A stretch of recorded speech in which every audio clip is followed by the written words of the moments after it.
Cotabato Regional and Medical Center ay lubos na nagpapasalamat kay NP Attorney Shaq Mastura sa kanyang turnover ceremony na binigay niya po ang kanyang medical outreach program fund na worth 1.5 million.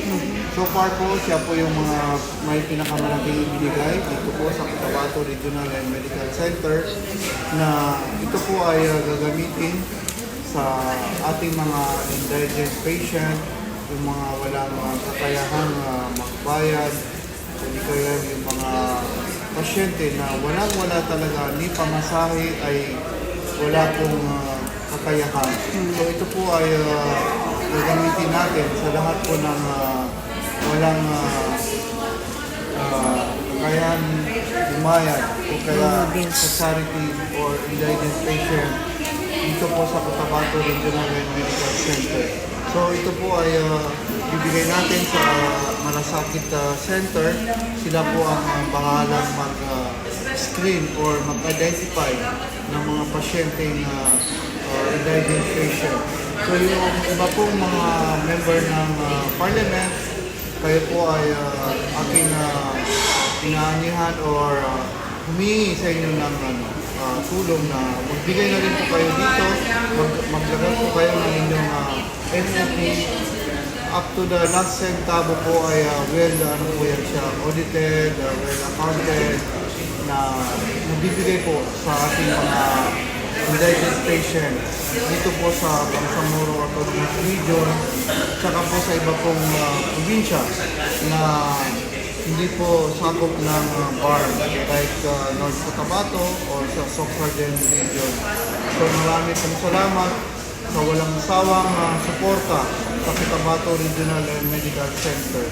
Ang buong Cotabato Regional and Medical Center ay lubos na nagpapasalamat sa Bangsamoro Autonomous Region, lalong-lalo na po sa mga member of the Parliament na naglagak ng kanilang MOP, pati po yung TDIF. So, asahan niyo po na yung serbisyo ng aming mga doctor, nurses ay lalo po namin papaganahin or yung serbisyo po ng mga doktor na ang ibang hospital ay hindi nila kaya yung gamutin ang pasyente. Nandito po lahat.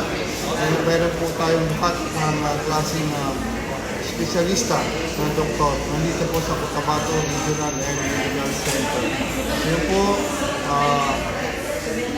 humingi po ako ng maraming salamat sa inyong lahat, lalo-lalo na po ngayon kay NP Attorney Shaq Mastura sa kanyang ibinigay na MOP na worth 1.5 billion.